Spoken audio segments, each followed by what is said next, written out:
Este programa tem apoio cultural da CNM, Confederação Nacional dos Metalúrgicos.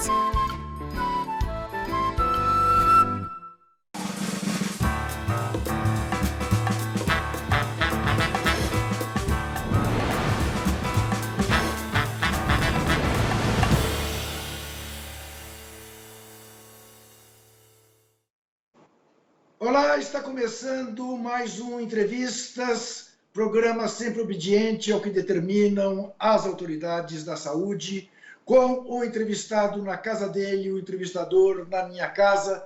E hoje, especialmente, este entrevistado está longe, está em Londres. E este entrevistado, eu poderia apresentá-lo de 1.500 formas. Vou me limitar a falar o nome dele em 3 letras. Raí. Mas eu não vou conversar hoje com o ex-jogador de futebol Raí. Veja como são as coisas. Eu que sempre quis fazer entrevistas com um atleta, estou tendo essa oportunidade hoje de fazer com o Raí, campeão mundial pela seleção brasileira, campeão mundial pelo São Paulo Futebol Clube. Da história do São Paulo, ele faz parte como um dos integrantes da Santíssima Trindade, simplesmente ao lado de Leônidas da Silva e de Rogério Ceni. Da história da seleção brasileira, ele foi capitão quando começou a campanha do tetracampeonato nos Estados Unidos, um capitão de verdade, um capitão que não quis dinamitar aquedutos no Rio de Janeiro, nem foi expulso do exército, não. Um capitão que depois foi jogar no Paris Saint-Germain e foi eleito como o maior ídolo da história do Paris Saint-Germain. Um ex-atleta que, portanto, tem uma história na França e que publicou no jornal Le Monde, um dos mais importantes do mundo, na semana passada, um artigo em que ele faz uma analogia com o famoso livro, o célebre livro de Albert Camus, A Peste, com a pandemia. Não apenas a pandemia da Covid, a pandemia que assola o Brasil e que extrapola a questão dramática da Covid. Bem, esse artigo teve uma enorme repercussão no Brasil. Esse artigo repercutiu pelo mundo afora. Já vi esse artigo em espanhol, já vi esse artigo em inglês, além, é claro, de em francês, no original. E eu, antes mesmo de agradecer ao Raí pela gentileza de receber a TVT, eu vou ler um trecho. Vou pedir licença a você que nos vê, a ele, e vou ler um trecho. Porque é um trecho realmente que está muito acima do que, em regra, a gente vê até escrito por grandes redatores, por grandes escritores. Além da peste biológica, epidemia pessimamente gerida, causadora da maior crise sanitária da história do Brasil, temos outro mal, que no longo prazo pode deixar terríveis sequelas ainda mais profundas. O Raí, você sempre foi um cara moderado, tranquilo, um cara de posições firmes, mas sempre muito na sua. Esse texto é sinal de que você transbordou, Raí? Muito obrigado por receber a TVT. Obrigado, Juca. Um prazer estar aqui com vocês, com todos vocês. Você, né, já um amigo já de longa data, conhecido e amigo de longa data.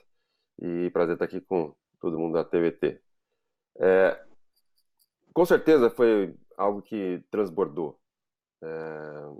A gente vem vivendo muitas coisas, né, inaceitáveis já há algum tempo e que se manifestam ou tentam se manifestar, que internamente milhões e milhões de brasileiros ficam indignados. E eu já tive outras declarações falando quando foi eleito o Bolsonaro em 2018, que eu vi aquela festa, nas pessoas festejando, isso me deixou assustado, né? Muita gente festejando alguém que se manifestava daquela forma, que mostrava os seus seus valores, o que ele iria defender, e já alguns amigos aqui do exterior, principalmente da França, né, diziam: o que está acontecendo com o Brasil, né? Esse não é o Brasil que a gente conheceu, que a gente sente, que a gente sabe que... E às vezes, vendo de fora, as pessoas percebem, né, aquilo que é inaceitável, e que a gente já sabia antes, né, alguns de nós já sabíamos, que pouco a pouco a gente foi vendo, né? Quando você vê, como eu disse no artigo, né, quando você vê um secretário de Cultura fazer um discurso, né, parafraseando um dos cabeças, né, do nazismo, quando a gente vê um ministro do meio ambiente fazendo de tudo menos defendendo o meio ambiente, e por aí vai, né? A gente é todo um grupo que vai se apossando, né, que eu falo que é uma ocupação, e foi aí que eu encontrei uma maneira de me expressar, né? Eu acho que todo mundo se revolta, né, muita gente e quero crer que seja a maior parte do país, mas a gente às vezes não acha maneiras de canalizar essa indignação, né? E eu consegui, em alguns momentos, mas dessa vez, fazendo esse paralelo com Camus, que também fez a alusão, né, à ocupação nazista, né, fazendo o livro A Peste, mas também traçando esse paralelo, e foi a maneira que eu vi de me expressar essa indignação. Tudo que é inaceitável e vem sendo engolido, né, pelo brasileiro, garganta abaixo, e mesmo alguém, como você disse, né, com um temperamento moderado, e que às vezes até pelas pessoas né, que fizeram parte da minha vida, sempre foi algo até às vezes que me incomoda, mas chega uma hora que não dá. Eu acho que por isso tem esse valor. Eu acho que assim, o fato de eu me expressar dessa forma, de uma maneira tão clara, direta, e de uma maneira que vai além do nosso país, eu acho que tem um valor também, porque as pessoas sabem que a minha maneira de ser, se eu cheguei a esse ponto, é porque a coisa realmente é profunda e perigosa. Então, Raí, o que me chamou a atenção foi exatamente isso, né? Quer dizer, quando você faz referência à coisa transbordante, eu me dou o direito, e peço de novo licença, para ler mais um trecho, porque foi uma coisa tão, assim, não surpreendente, porque para quem te conhece e sabe da sua formação. Para quem não sabe que nos vê, o Albert Camus, além de ter sido o escritor fabuloso que foi, o Albert Camus foi goleiro na Argélia, ele é franco-argelino. E entre as coisas que o Albert Camus escreveu, entre as frases que ele deixou para a posteridade, uma delas era a seguinte: ele dizia que o que ele aprendeu de mais ético, de mais moral na vida, ele aprendeu dentro de um campo de futebol. Bem, o Raí, também devo fazer esse esclarecimento, eu conheci quando tinha ainda 16 para 17 anos, e eu fui fazer uma visita ao Dr. Sócrates em Ribeirão Preto, e o Dr. Sócrates me levou para ver o Pivete treinar no Botinha, no Botafogo de Ribeirão Preto. O Raí vem de uma família, ele aprendeu muito, tenho certeza, dentro dos gramados. Mas ele é filho do senhor Raimundo e da dona Guió. Eu tive, assim, o encantamento de conhecê-los. São dois de meus tipos inesquecíveis. E o filho da dona Guió e do senhor Raimundo escreveu o seguinte, abre aspas: o Brasil acima de tudo e Deus acima de todos. Era este o slogan da última campanha presidencial. Esta que acompanhou a vitória do inominável. Alguns de nós já imaginávamos que por trás destas palavras se escondia a carne do mal, coberta pela fake pele de um fake salvador da pátria. uma clara tentativa de iludir cidadãos de boa-fé, evangélicos, fiéis e crentes de Deus, já feridos e traídos em sua cidadania, querendo fazer crer que toda e qualquer atitude de seu governo segue princípios divinos. Pois me diga, que Deus seria este que destrói e coloca a vida humana em um plano tão desprezível?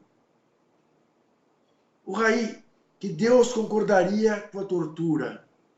Mas eu te pergunto, Raí, você consegue achar uma explicação para essa histeria coletiva que se deu no Brasil em 2018 e pela qual a gente paga o preço que está pagando de quase 500 mil vidas, entre outras coisas? Bom, Juca, eu acho que foi importante esse ponto, né, porque acho que é um ponto importante.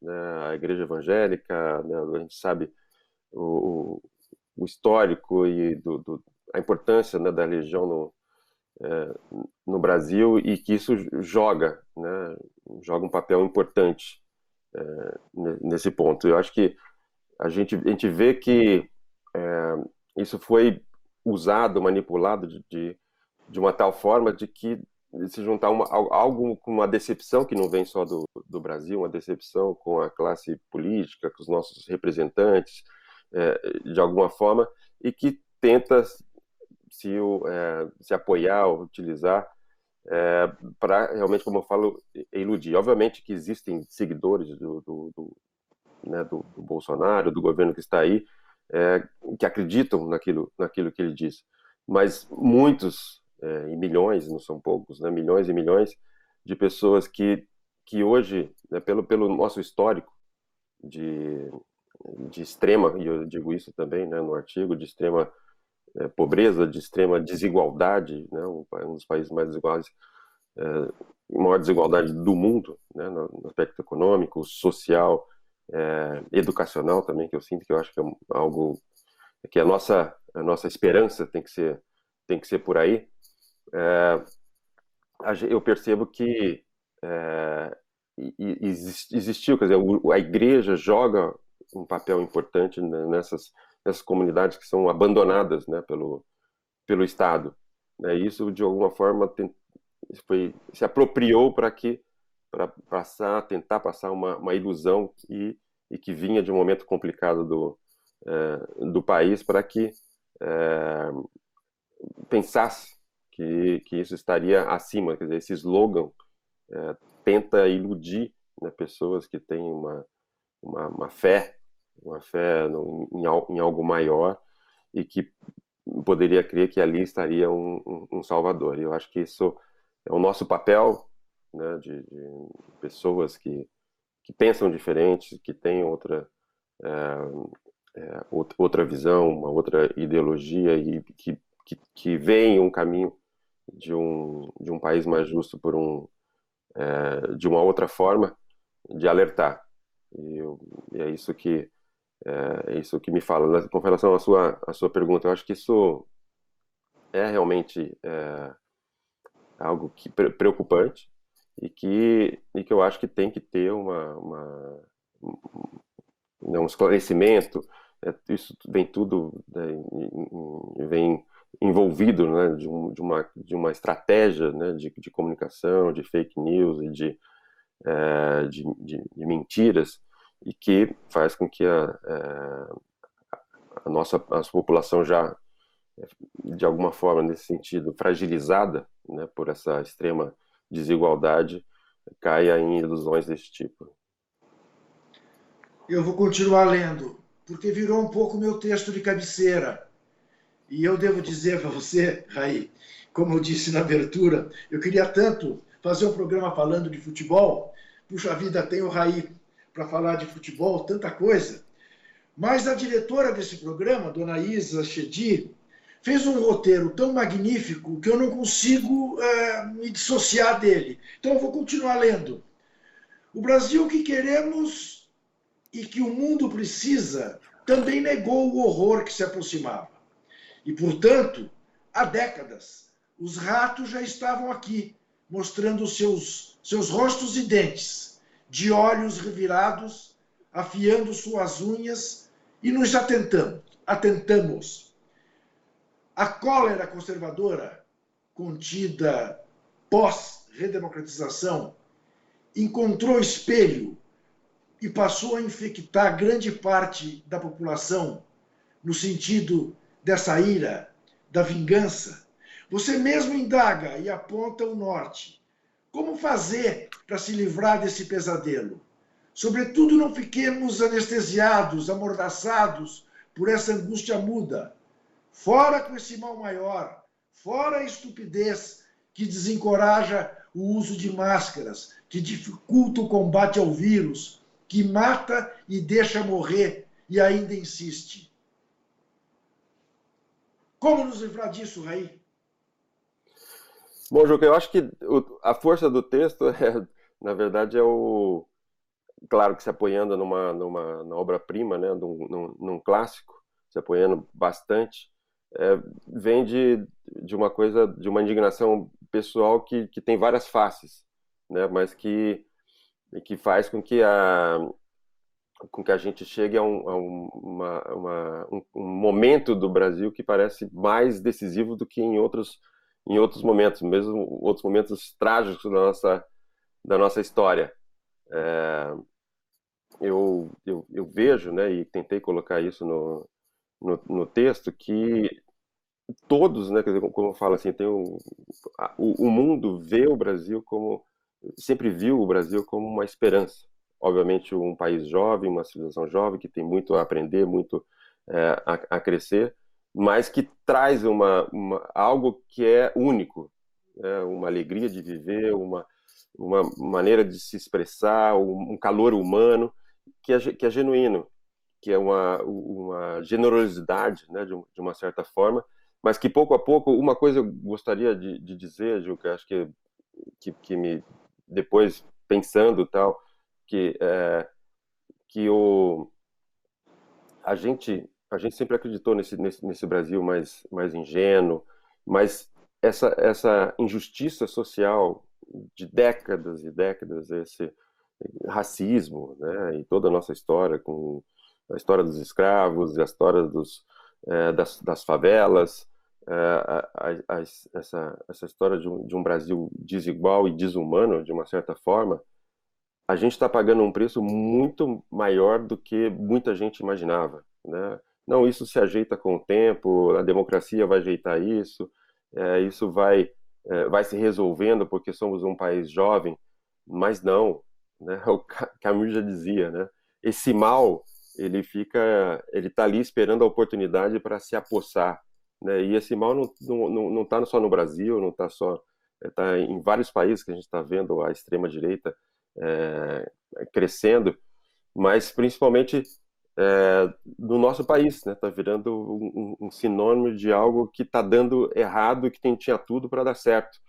Então, eu acho que isso que é o mais preocupante. Eu sempre fui um cara, como você falou, assim, de uma certa forma moderado, porque também sempre fui otimista e sempre me investi, sou um empreendedor social e tento fazer parte de movimentos para um Brasil melhor, mas aquele mal que existe dentro de cada um de nós, né, a gente tem, e cada um, em cada comunidade, em cada país existe algo perverso, né, é do ser humano, e a gente está se deixando tomar conta por isso, né? Se deixar tomar conta, isso está tomando conta da gente.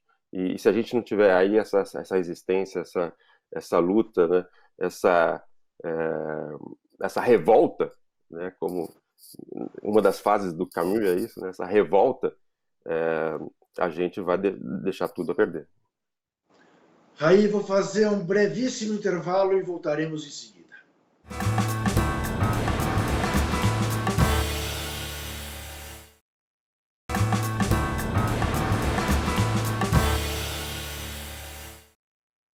Os são paulinos dizem que eu converso com o Raí, de quem o Sócrates é irmão. Os corintianos dizem que não, eu estou conversando com o irmão do Sócrates. Eu prefiro dizer que eu estou conversando com o filho da dona Guió e do seu Raimundo, eu estou conversando com o irmão do Sócrates e de quem o Sócrates é irmão, foi irmão. Esse Sócrates aqui, ó, não sei se você sabe, o Raí, eu tenho o Dr. Sócrates na minha mesa de trabalho. Eu converso com ele todo santo dia. Esse Dr. Sócrates da democracia corintiana. E eu agora vou botar para fazer uma pergunta para você, alguém que eu espero te faça uma pergunta sobre futebol, embora não acredite muito nisso. Você vai responder ao secretário-geral do Sindicato dos Metalúrgicos do ABC, um São Paulino de 4 costados, Moisés Seleges. Raí, me chamo Moisés Seleges, sou trabalhador na Mercedes-Benz e diretor do Sindicato Metalúrgico do ABC. Primeiro, saudar pelo título de São Paulo, uma alegria para nós tricolores. Você percebeu que eu sou tricolor, né? Eu gostaria de fazer 2 perguntas. Uma imagem que me marcou muito foi a questão da abertura da Copa do Mundo aqui no Brasil. Quando você olhava para a arquibancada lá no estado do Corinthians, só se via branco. Tem um processo de embranquecimento no futebol, seja em relação aos jogadores, seja em relação a quem vai, a quem frequenta os estádios de futebol brasileiro. Eu me lembro da época no Maracanã, onde tinha geral e se viam personagens incríveis ali. Hoje não se vê mais. Futebol é muito caro, difícil acesso para os mais pobres. E um outro tema é em relação ao Botafogo do Rio, que está passando um problema financeiro dramático. E eu ouvi dizer que tem alguns fundos querendo comprar o Botafogo do Rio de Janeiro. Qual é a saída? É o clube empresa? Eu gostaria que você opinasse também sobre esse tema e para finalizar a questão da liga que foi tentado criar na Europa. Qual o objetivo desses caras aí? É só ganhar dinheiro? Um grande abraço, saudações tricolores. Valeu. Saudação tricolores. Moisés, né, Juca? Isso. Bom, primeiro de tudo, dizer que o Sócrates também conversa comigo com muita frequência, Juca, assim como você conversa com ele, a gente troca muitas informações e alguém que sempre me inquieta de alguma forma, da maneira sempre positiva, né? Assim como você o conheceu. E o seu Raimundo e a dona Guiomar, que foi a origem de tudo isso, né? Você acha que essa inquietação e essa busca, né, de um mundo melhor vem de quem vem da nossa origem.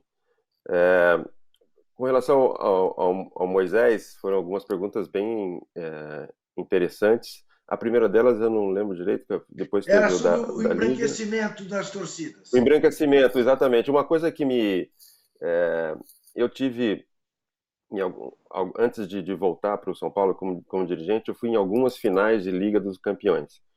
E é um dos espetáculos mais bem organizados, sem dúvida nenhuma, né? A Liga dos Campeões da Europa virou um sinônimo de bem-sucedido, de super gestão, organização, sucesso econômico, em todos os aspectos. Mas todas as finais que eu fui, sempre eu senti uma coisa: faltava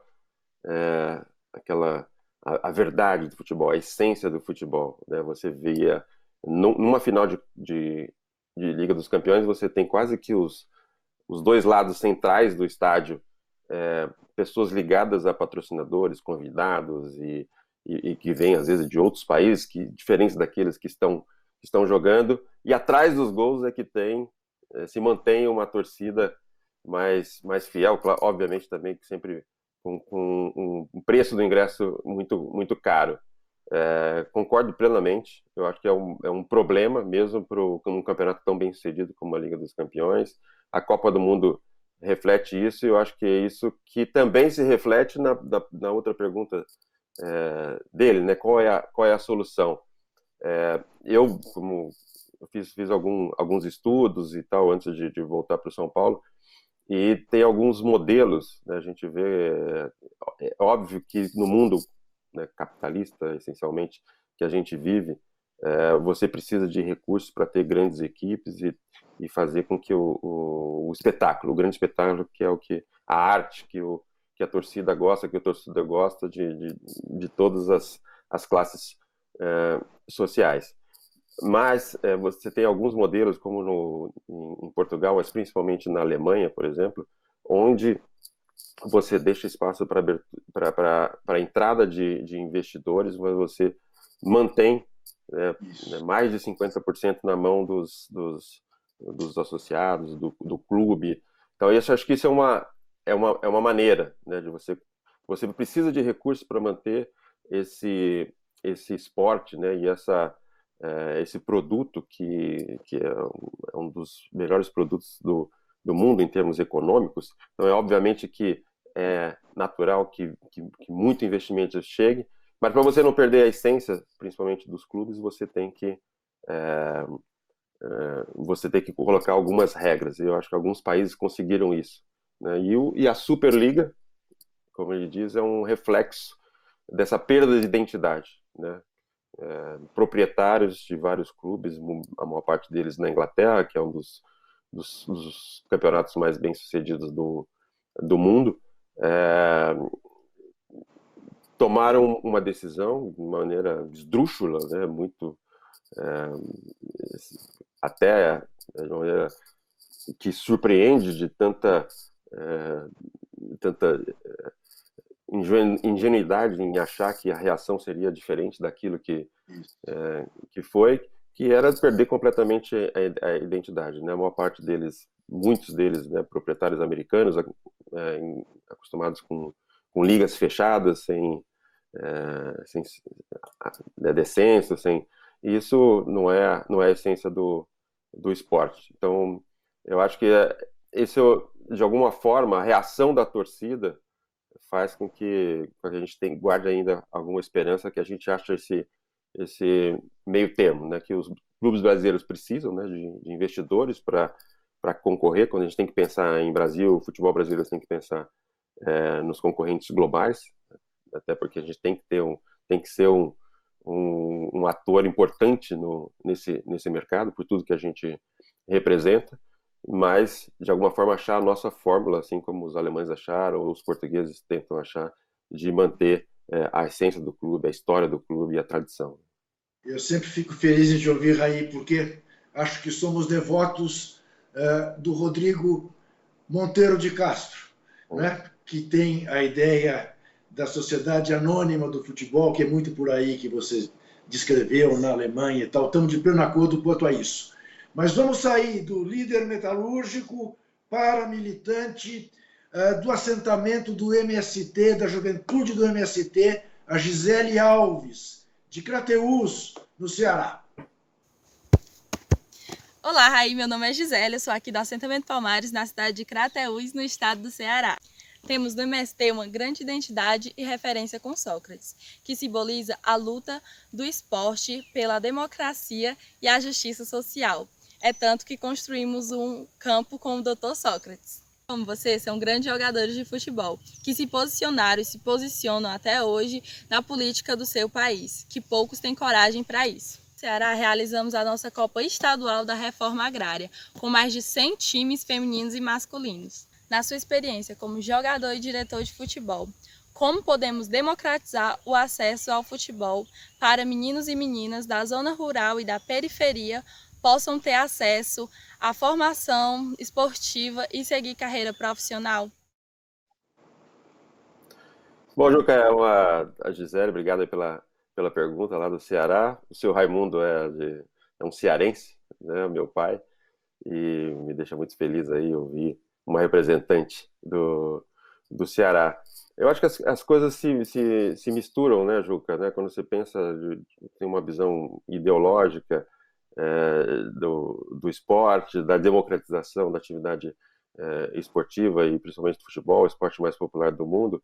Quando você fala, as pessoas começam a pensar numa Superliga, né, o campeonato inglês, né, apesar de ter de toda essa cara capitalista, muito bem sucedida, que tem maior, né, receita do mundo, mas essa receita serve para, né, bancar né, você tem aqui, né, eu tenho amigos aqui na Inglaterra que jogam a liga, que seria a sexta divisão, a sétima divisão, ligas locais, comunitárias, né? Isso tem que servir para manter essa essência social, né? Essa importância de impacto social que o esporte tem.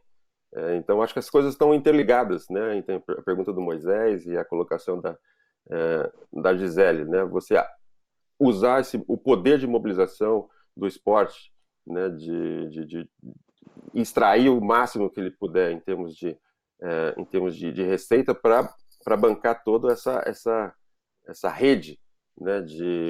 Que mantém a essência do esporte, que vem desde do torcedor, o jogador amador, e por aí vai.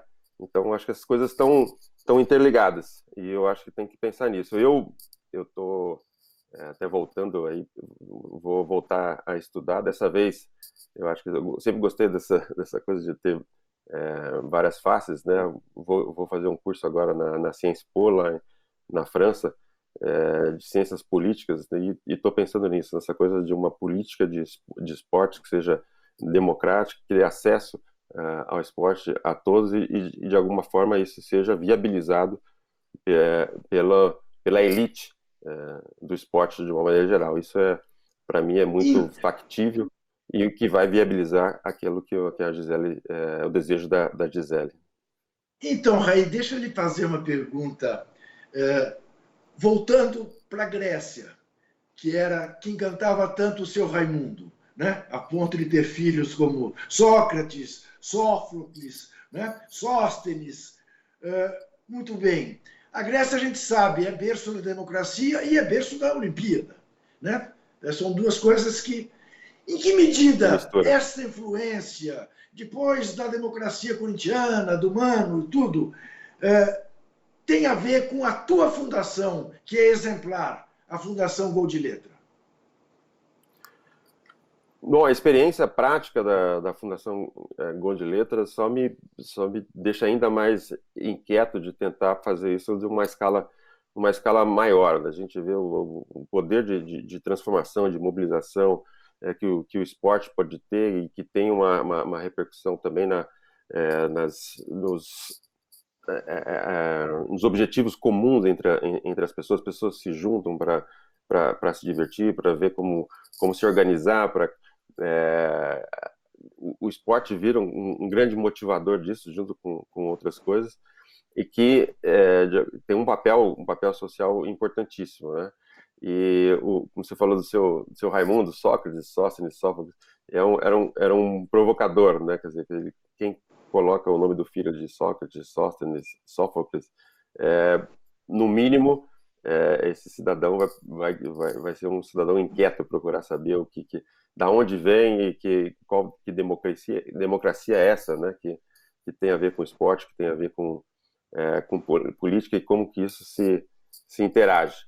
Então, esse é o meu desejo, né? Depois de mais de 20 anos de experiência da Fundação Gol de Letra, uma experiência de campo, tentar fazer com que isso cada vez mais possa ser um modelo, né, para uma política pública em alguma cidade, alguma região, em uma comunidade maior. Nós vamos fazer mais um intervalo rapidíssimo e voltaremos em seguida, Raí. Até já.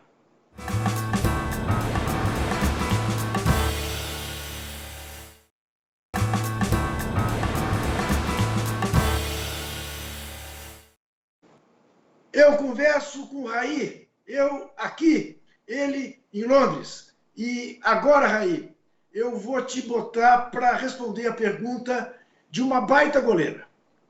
De uma goleira campeã da Libertadores da América pela Ferroviária, campeã brasileira pela Ferroviária, pegou pênalti, disputa de pênalti. É uma muralha.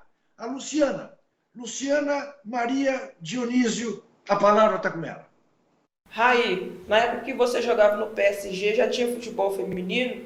E como você vê o futebol feminino no Brasil e no mundo? Ô, Luciana, obrigado pela pergunta, parabéns pela carreira.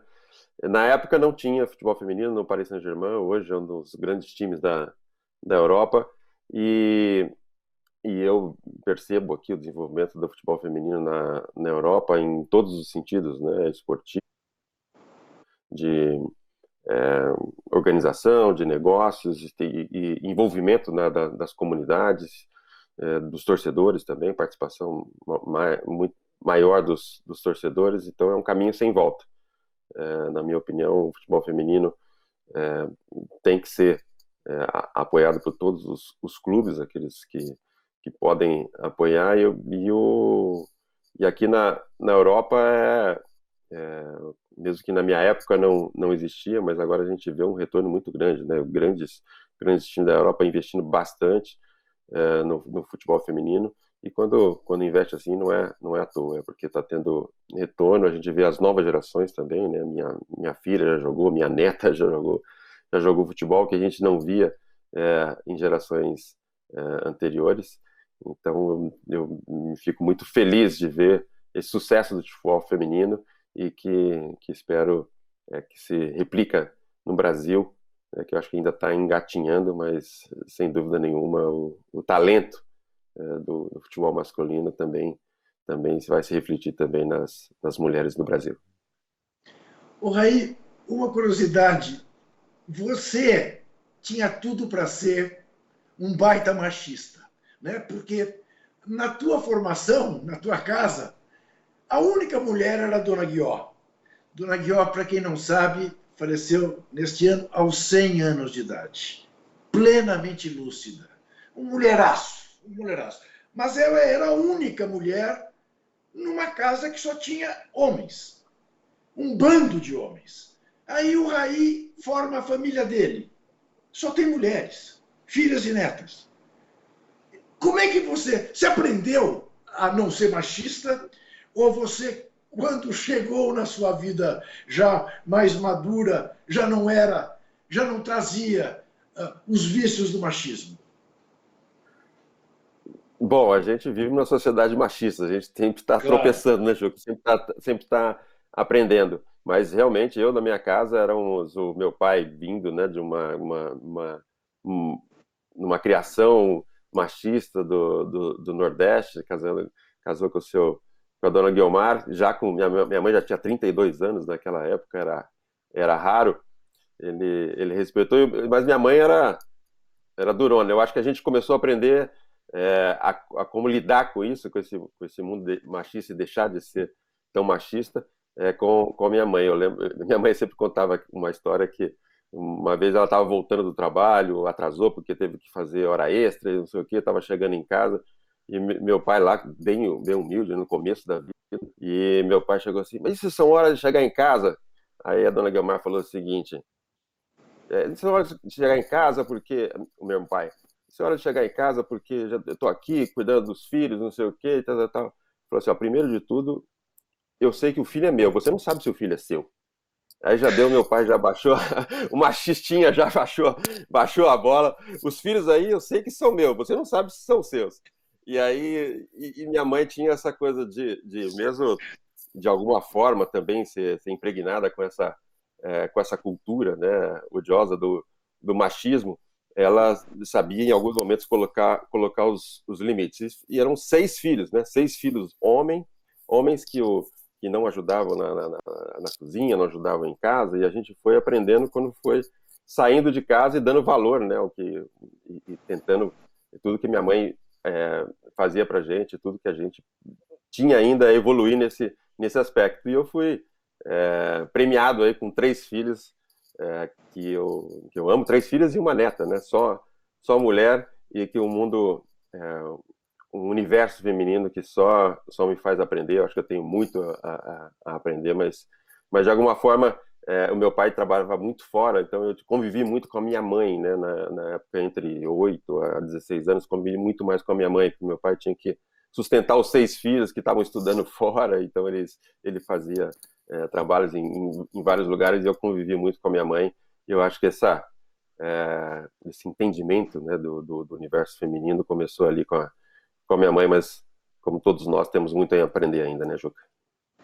Olha aqui, se havia uma característica sua quando atleta, era sempre a de dar belíssimas entrevistas, sempre se distinguir pelas coisas que falava, sempre ser você ao natural, sem nenhuma preocupação em não ser absolutamente transparente.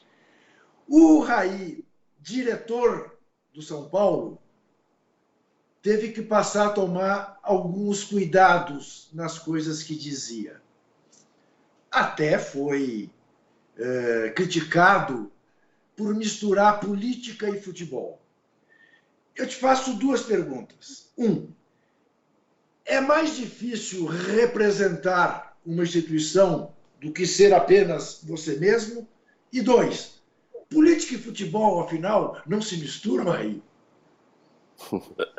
É uma coisa muito, muito complexa, né, João? Que eu já vi você falando algumas vezes nesse tema. Uma das coisas mais complicadas nisso é, primeiro de tudo, que o futebol, primeiro até porque pelo histórico do futebol e a política vem tendo suas nuances e diversas formas, tendências, não sei o quê, mas o futebol, em todas as torcidas, você tem origem diferente do clube, mas você tem representantes de todas de todas as tendências políticas, né? Então isso já torna a coisa mais complicada, mas sem dúvida nenhuma, né? Você estando fora, eu me sinto muito mais independente para qualquer tipo de posicionamento. Não deixei de fazer os meus quando estava com o São Paulo, mas sem dúvida nenhuma é algo que cada vez, principalmente agora, né, nesses últimos anos, com essa polarização, faz com que a gente o futebol, eu acho que a gente tem que misturar, porque o futebol é política também, né? Tem a sua importância social, política, econômica, não tem como se desvencilhar, mas ao mesmo tempo, no mesmo clube, numa mesma tradição, numa mesma paixão, né? Você tem diversas tendências que convivem, e no mundo polarizado isso se torna ainda mais complexo. Eu acho que as pessoas têm que ser mais um exercício de democracia, e o futebol se torna ainda mais importante para esse exercício de democracia, porque ele reúne numa mesma paixão várias classes sociais, várias visões diferentes, machistas, feministas, no mesma comunidade, o que em qualquer outra atividade não estariam juntos, né? Então isso causa muitos atritos, né? E por isso mesmo tem que virar um ambiente de exercício democrático, nada fácil. E já estou vendo, né? Já vi algumas iniciativas de alguns clubes que começam a se posicionar, os clubes mais jovens, né? Começam a se posicionar pela política, né? Por visão, por uma ideologia, para tentar reunir pessoas que pensam de uma forma parecida. Eu acho que isso é uma tendência que pode ganhar força, porque ganha legitimidade também. Você assistiu o São Paulo campeão à distância. Como é que foi sua reação? Sem falsa modéstia, você sabe que tem seu dedo nisso? Não, sei, obviamente sei, e é uma mistura de emoções, mas o que prevaleceu mais foi ver o São Paulo de novo com a mão na taça, um time tão vencedor, levantando a taça. Isso foi algo que me deu muita satisfação, e participar, e recebi muitas mensagens, né, de pessoas de fora, mas muita gente de dentro do São Paulo, né, que isso é uma sequência de trabalho. E lembro também quando eu cheguei no São Paulo, né, existia todo um trabalho monumental para se mudar a situação, o entendimento que as pessoas tinham, o ambiente de algo que estava muito longe de algo vencedor. Pelo menos depois desse trabalho, com certeza teve um ambiente muito mais propício para uma vitória, que foi o que aconteceu, e me deixa muito satisfeito de ter pelo menos contribuído uma parte para que o São Paulo voltasse ao topo, né, de ganhar um campeonato, e espero que isso acho e tenho certeza, né, que todos no São Paulo, mesmo com essa grande vitória, sabe que temos que melhorar bastante, muita coisa, para que o São Paulo volte a ter muitas e grandes vitórias em sequência, como teve no passado. Um passarinho me contou que a Vivi, sua mulher, é corintiana, Raí? O pai dela é corintiano, pode ver que ela é São Paulina já faz algum tempo, que a gente já está mais de 12 anos juntos, mas ela no começo torcia. Eu lembro no Mundial do Corinthians, eu assisti aqui com ela, o Mundial que o Corinthians ganhou lá no Japão, na época era no Japão, né, contra o Sim, Chelsea, que eu assisti aqui com ela e ela estava dividida pelo pai, mas uma coisa que eu consegui contornar rapidamente, hoje é uma quer super dizer, tricolor de quem está coração vendo essa apaixonada. entrevista percebe que ele deixou de ser machista até a página 3. Porque a Vivi, coitadinha, para não causar problemas, se faz de São Paulino, mas quem foi corintiano uma vez na vida morre corintiano, não tem jeito. Aí, e aí, em Paris, te cobram pelo Neymar não ser o que você foi para o PSG, ou pelo menos ainda não ser alguém com quem a torcida tenha a paixão que tem por você? Bom, né, o Neymar é um assunto que volta sempre, né? Sempre quando vem falar do Paris Saint-Germain, obviamente pelo Brasil, né?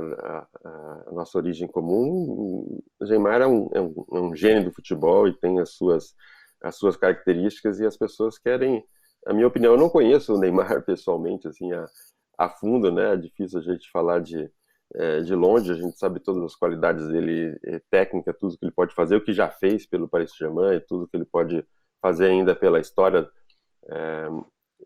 do Paris Saint-Germain. Mas é um assunto que sempre volta. Sem dúvida nenhuma, né, essa comparação não existe, primeiro, de gerações, né, não pode existir, né, existe, mas não pode existir porque, além de gerações diferentes, momentos diferentes do futebol, são pessoas com histórias completamente diferentes também. Muito bem. Raí, em que medida, se é que houve alguma medida, você era menino ainda, mas enfim, já sabia da vida, a democracia corintiana te encantou? Não, eu acho o Sócrates, né, como um ídolo dentro de casa, é uma pessoa, um personagem, né, que sempre me encantou muito, né, com a postura e a participação dele em movimentos, né? Claro que isso influenciou minha vida de todas as formas.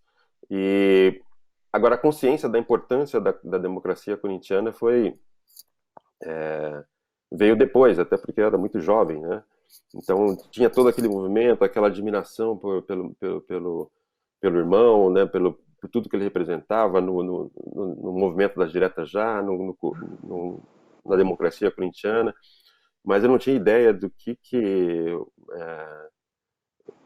um movimento democrático num dos clubes mais populares do mundo, mesmo no final, mas ainda numa ditadura, representava. E, e é isso eu fui percebendo aos poucos e principalmente também fora do Brasil, a força e a grandeza do que isso representou para o país e sem dúvida nenhuma um exemplo para todas as gerações que deve ser estudado e que deve ser também um inspirador e influenciador de novas gerações, de novos movimentos. Aí, para terminar por hoje, dizendo para você que eu fico muito feliz de ter podido, pelo menos à distância, matar um pouco da saudade. Você tem consciência de que o gênio de Albert Camus ficaria muito orgulhoso de ter visto, de ter lido, de ter sabido do uso que você fez de um dos melhores livros dele?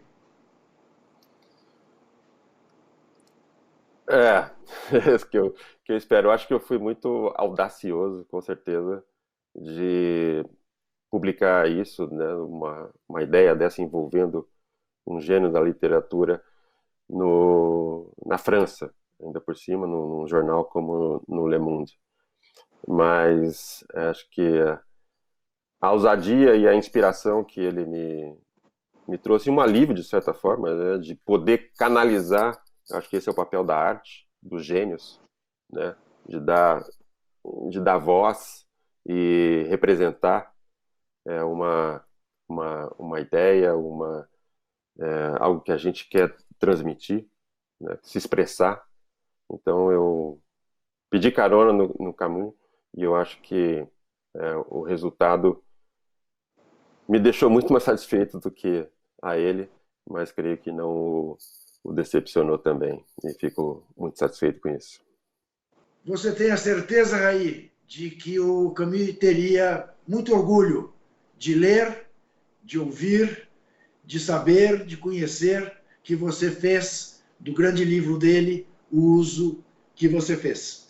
E você que nos vê, tenha certeza de que estaremos de volta quinta-feira que vem, 9h30 da noite, e você que nos vê pela TVE da Bahia na terça-feira, 9h30 da noite.